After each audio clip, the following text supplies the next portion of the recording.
व वर्ग लाने आदि का जबरदस्त नाटक शुरू हो गया है। जबकि इस मामले में सच्चाई ये है कि केंद्र व यूपी की भाजपा सरकार ने पिछले 1.5-2 महीनों में जो यहाँ अनगिनत व थोक में भरमार घोषणाएं, शिलान्यास एवं अध कच्चे कार्यों के उद्घाटन व लोकार्पण आदि किए हैं, तो इनका ये सिलसिला ऐसा लगता है कि इलेक्शन घोषित होने तक ये लगातार जारी रहेगा। तो ये सब इनकी इस बार विधानसभा चुनाव में होने वाली हार को काफ़ी कुछ दर्शाता है। इसके अलावा बीएसपी को छोड़कर यहाँ सभी विपक्षी पार्टियों ने भी चुनाव की घोषणा होने से बहुत पहले ही प्रदेश की जनता को लुभाने के लिए अभी तक जो भरमार घोषणाएं व वायदे आदि किए हैं, तो ये भी इनके लिए अनेकों सवाल खड़े करता है। जैसे सपा की तरह कांग्रेस पार्टी ने भी प्रदेश की जनता को जो किस्म किस्म के असंख्य व प्रलोभन भरे चुनावी वायदे किए हैं, तो उन पर यहाँ की जनता जल्दी से विश्वास करने वाली नहीं है।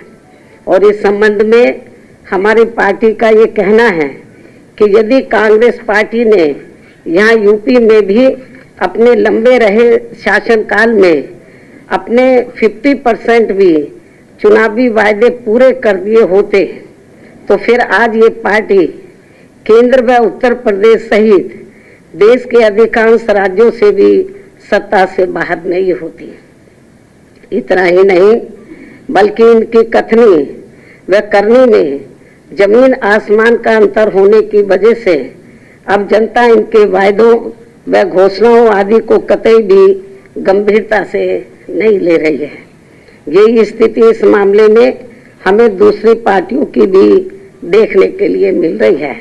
हालांकि इस मामले में बीएसपी बातें बहुत कम व कार्य करके दिखाने में ही ज़्यादा विश्वास रखती है। और ये सब आपको यूपी में 4 बार बीएसपी के नेतृत्व में रही सरकार में काफ़ी कुछ देखने के लिए मिला है। और अब मैं खासकर केंद्र व यूपी में आसीन सत्ताधारी पार्टी बीजेपी के बारे में ये भी कहना चाहूँगी कि यदि इस पार्टी को जनहित व आम जनता के दुख दर्द आदि की थोड़ी भी परवाह व चिंता होती, तो पिछले दिनों जिस प्रकार से पूरे देश में हर दिन रिकॉर्ड तोड़ पेट्रोल एवं डीजल आदि की कीमतें बढ़ी हैं और जिस कारण फिर पूरे देश में महंगाई भी काफ़ी ज़्यादा बढ़ी है, तो ये सब जनता आसानी से भुलाने वाली नहीं है।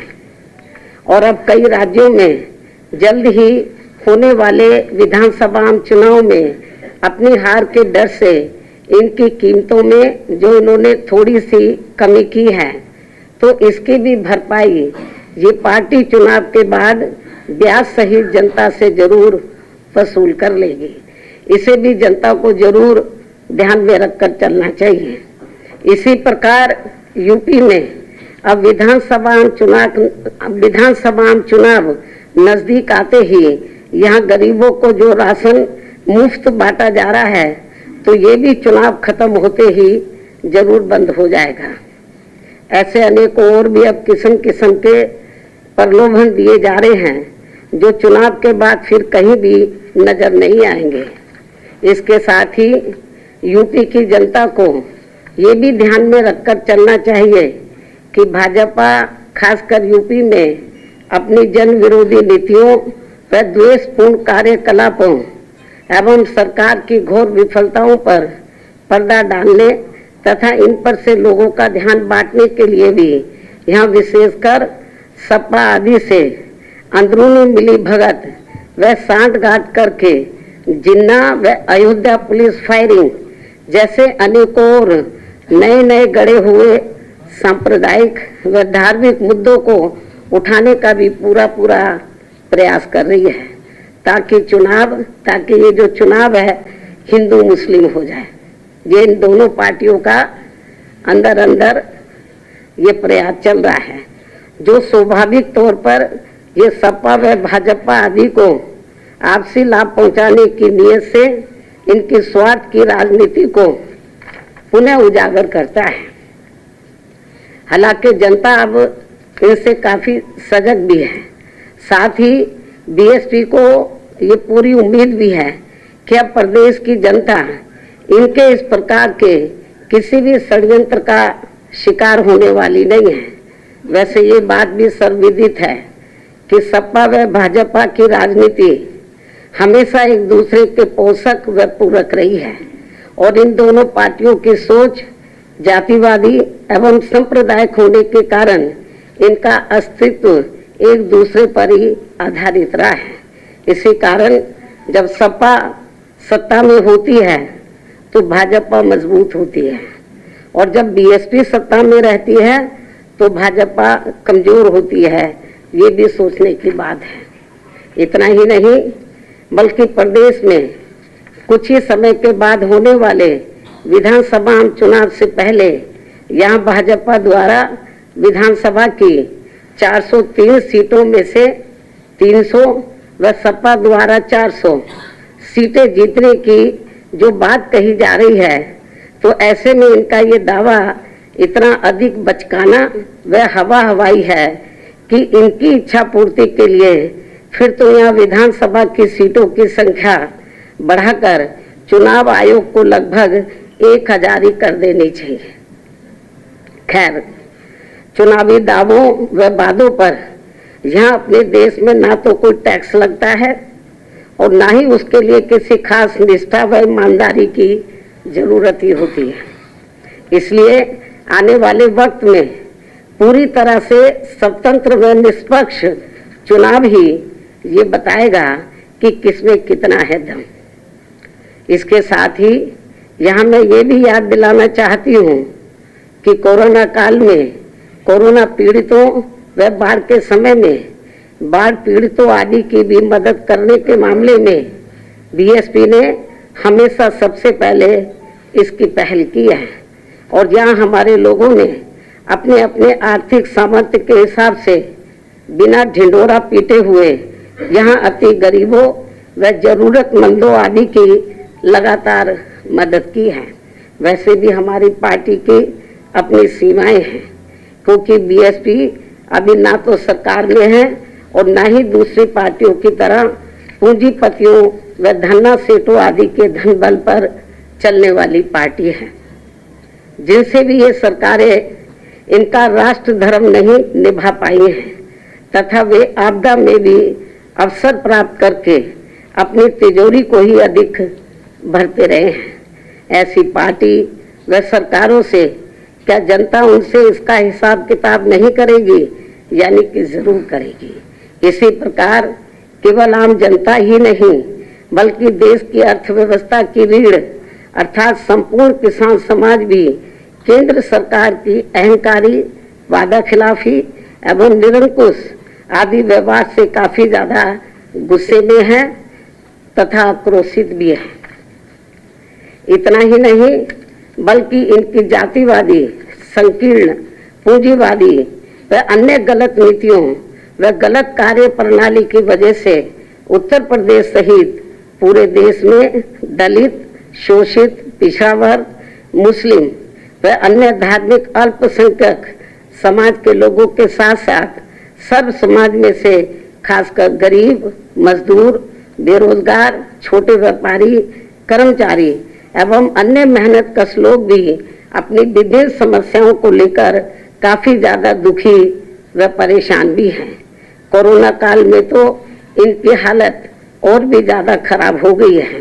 ये सब किसी से छिपा नहीं है और अब मैं आप लोगों को अपनी पार्टी के बारे में भी ये बताना चाहती हूँ कि मैंने पिछले महीने 9 अक्टूबर को मान्यवर श्री काशीराम जी की पुण्यतिथि के मौके पर अपनी पार्टी के लोगों को अति महत्वपूर्ण कार्य ये दिया था कि यूपी की हर विधानसभा की सीट में पार्टी द्वारा गठित की गई सभी पोलिंग बूथों की कमेटियों की दिनांक 21 अक्टूबर से समीक्षा की जाएगी तथा चुनाव को खास ध्यान में रखकर उन्हें कैडर भी दिया जाएगा। जो ये कार्य पूरे प्रदेश में काफी युद्ध स्तर पर चल रहा है। दूसरा, जिनके अभी तक वोट नहीं बने हैं तो उनके चुनाव आयोग द्वारा दिए गए नियमों के मुताबिक चलकर सभी बन जाने चाहिए। ये भी कार्य इस समय काफी तेजी से चल रहा है। इसके अलावा आप लोगों को ये भी मालूम है कि बीएसपी दूसरी पार्टियों की तरह चुनाव होने के नजदीक एक एक सीट पर कई टिकटार्थियों के जरिए भीड़ इकट्ठा करके अपनी हवाई ताकत दिखाने में नहीं बल्कि जमीनी स्तर पर पार्टी के जनाधार को बढ़ाने में ही ज्यादा विश्वास रखती है। साथ ही मेरे सरकार में रहते हुए भी चुनाव के नजदीक वर्तमान मुख्यमंत्री की तरह जिले जिले में जाकर हवाई सरकारी घोषणाएं, शिलान्यास व अधकच्चे कार्यों के उद्घाटन आदि नहीं करती है तथा न ही उनकी आड़ में आधे से ज्यादा सरकारी कर्मचारियों की भीड़ इकट्ठा करके अपनी राजनीतिक सभाएं करती है, बल्कि जरूरत महसूस होने पर स्टेट लेवल का एक आदि बड़ा प्रोग्राम करके लोगों को चुनाव की तैयारी में ही लगा देती है, जिसकी मैं बीच बीच में लखनऊ में खुद ही समीक्षा करती हूँ तथा पार्टी के वरिष्ठ लोगों से विचार विमर्श करके उम्मीदवार आदि भी तय करती हूँ। इसके साथ ही यहाँ मैं ये भी कहना जरूरी समझती हूँ कि अब पूर्वांचल एक्सप्रेसवे तथा कुशीनगर व जेवर हवाई अड्डा आदि बनाने का जो वर्तमान भाजपा सरकार इसका खुद पूरा श्रेय ले रही है तो ये सही नहीं है, जबकि इन तीनों कार्यों की व अन्य सभी एक्सप्रेसवे तथा मेट्रो आदि की भी पूरी रूपरेखा बीएसपी की सरकार में ही बना दी गई थी और इसकी मेरी सरकार में शुरुआत भी कर दी जाती यदि उस समय केंद्र की कांग्रेसी सरकार इन कार्यों में रुकावट पैदा नहीं करती। ये भी मैं आपको बताना चाहती हूँ। इसके अलावा यहाँ मैं यूपी के मुख्यमंत्री योगी जी को ये भी अवगत करा देना चाहती हूँ कि आपकी तरह मेरा भी खुद का अपना परिवार नहीं है। फर्क केवल इतना है कि इन्होंने दिखावे के लिए सन्यासी होने का गेरुआ चोला पहन लिया है, लेकिन मैंने ये सब नहीं किया है। इसके साथ ही इनका मूल परिवार केवल आरएसएस है, लेकिन मेरा मूल परिवार सभी वर्गों व सभी धर्मों के लोग हैं तथा मैंने अपनी सरकार में सभी धर्मों के लोगों के हितों का एक समान ध्यान दिया है, लेकिन इन्होंने केवल एक ही धर्म के लोगों में से कुछ विशेष जातियों के हितों का ही खास ध्यान रखा है। इतना ही नहीं बल्कि पार्टी में यदि मेरे भाई बहन व रिश्ते नाते तथा पार्टी के अन्य लोगों के भी भाई बहन व रिश्ते नाते आदि निस्वार्थ भावना से कार्य करते हैं तो ये कोई परिवारवाद नहीं होता है। ये सब भी इनको ध्यान में रखकर तब बीएसपी के ऊपर कोई उंगली उठानी चाहिए। इन्हीं कुछ जरूरी बातों के साथ ही अब मैं अपनी बात यही समाप्त करूं, लेकिन इससे पहले मैं उत्तराखंड के आज 21वें स्थापना दिवस के मौके पर वहां की जनता को हार्दिक बधाई एवं ढेरों शुभकामनाएं देती हूँ। हालांकि इन 21 वर्षों में वहां जितना विकास व उत्थान आदि होना चाहिए था वो नहीं हुआ है, ये भी काफी चिंता की बात है। इसके साथ ही छठ पूजा के चल रहे पर्व पर भी त्योहार पर भी मैं इनके अपार मानने वाले लोगों को पूरे तहे दिल से शुभकामनाएं देती हूँ। शायद आप लोगों को मालूम है कि हमारी पार्टी के जो राष्ट्रीय महासचिव है श्री एस.सी. मिश्रा जी, इनका आज जन्मदिन है। इनको भी मैं इनके जन्मदिन की हार्दिक बधाई एवं शुभकामनाएं देती हूँ। अंत में मैं अपनी बात यही समाप्त करती हूँ। धन्यवाद। एक एक करके पूछो।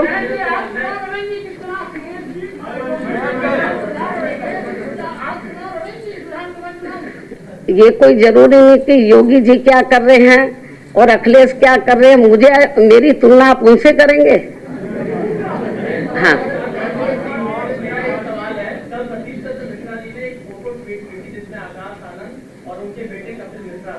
क्या बीएसपी में आपका उत्तराधिकारी कौन होगा? क्या आकाश आनंद बीएसपी के नए उत्तराधिकारी होंगे आपके पास? अभी मेरा स्वास्थ्य ठीक है, तो जब मैं पार्टी में कार्य करने लायक नहीं रहूंगी तो उस समय इसका जवाब दे दिया जाएगा।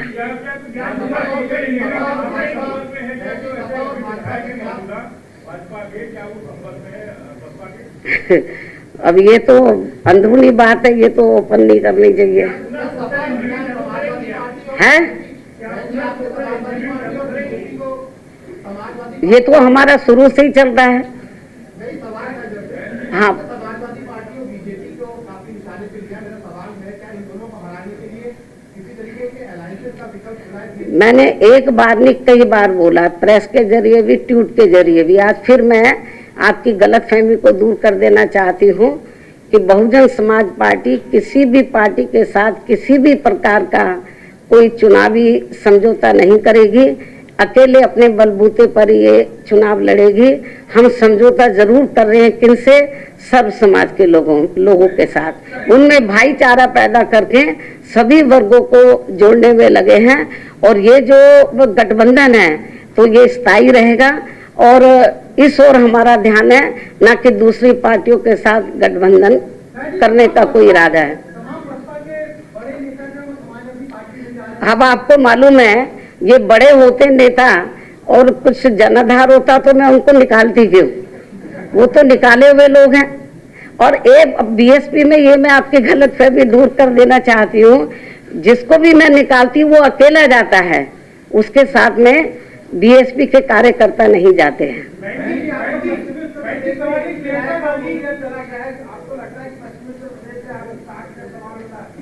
कौन बोलता है? ये तो आप बोल रहे हैं।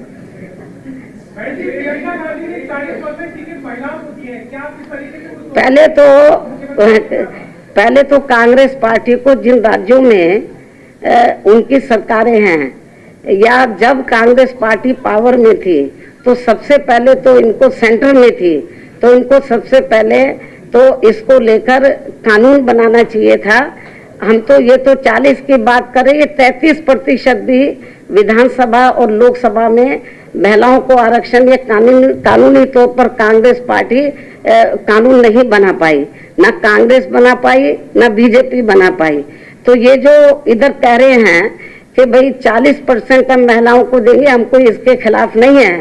तो हम तो चाहते हैं, अब लोग तो ये भी कहते हैं, मैं नहीं कह रही कि इनके पास अब ये 40 का ये क्यों कर रहे हैं, क्योंकि कांग्रेस की हालत बहुत ज्यादा खराब है। तो जब जिन राज्यों में इलेक्शन हो रहा वहां क्यों नहीं ये घोषणा कर रहे हैं? जिन राज्यों में जैसे पंजाब है, ये उत्तराखंड है, ये और जिन राज्यों में वहां भी तो करना चाहिए। आप समझ सकते हो कि ऐसा वो क्यों कर रहे हैं।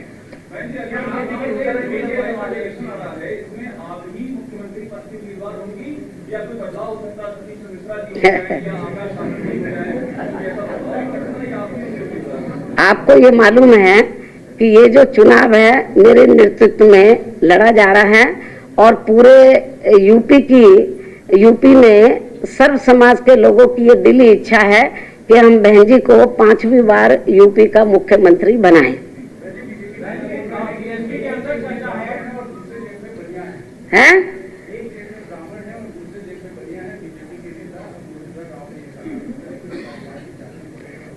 ये तो आप उन्हीं से पूछो इस सवाल का जवाब है। मैं जो आपको बता रही हूँ कि सपा और बीजेपी में तो हम कोई फर्क समझते नहीं। ये तो एक ही सिक्के के दो पहलू हैं। ये तो इस चुनाव को हिंदू मुस्लिम करने के चक्कर में है। ये तो आप खुद इनके जो बयान आ रहे हैं, चाहे तो सपा मुखिया के या फिर योगी जी के जो बयान आ रहे हैं, उससे आप लोगों को ये स्पष्ट तौर पर हमारा कोई भी आप सोच रहे मुकाबला हमें पूरा भरोसा है। जैसे सन 2007 में हमको एब्सोल्यूट मेजॉरिटी मिली, हमें पूरी एब्सोल्यूट मेजॉरिटी मिलेगी।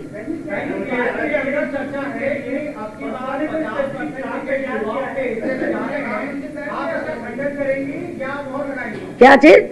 बीएसपी के अंदर ही चर्चा है कि 50% टिकट बहन जी इस बार युवाओं को देने जा रही है, इसका खंडन करेंगे कि मुहर लगाएंगे?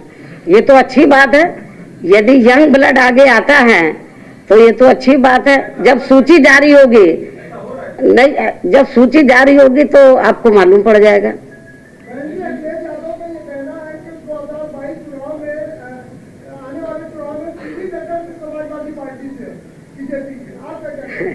वो केवल एक रथ लेके तो टिकटार्थियों को किसी चौराहे पे इकट्ठा कर ले, किसी के घर चले जाएं और मीडिया को ले जाएं, किसी की ब्याह शादी में चले जाएं, तो उसको मीडिया को दिखा के वो टक्कर में नहीं आ सकते। टक्कर देखनी चाहिए थी तो इनको 9 अक्टूबर को देखते कई लाख लोग थे।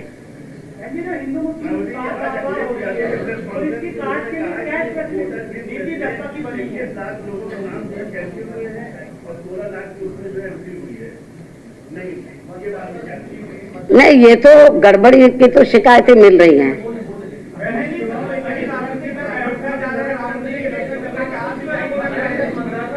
मतदाता सूची में इस किस्म की शिकायतें, गड़बड़ी की शिकायतें मिल रही हैं।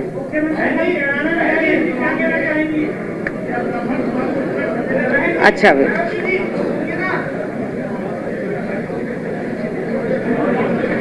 बहुजन विचारधारा को घर घर तक पहुंचाने के लिए हमारे YouTube चैनल को सब्सक्राइब करें, लाइक करें, कमेंट करें, शेयर करें और बेल आइकन की घंटी दबाना ना भूलें।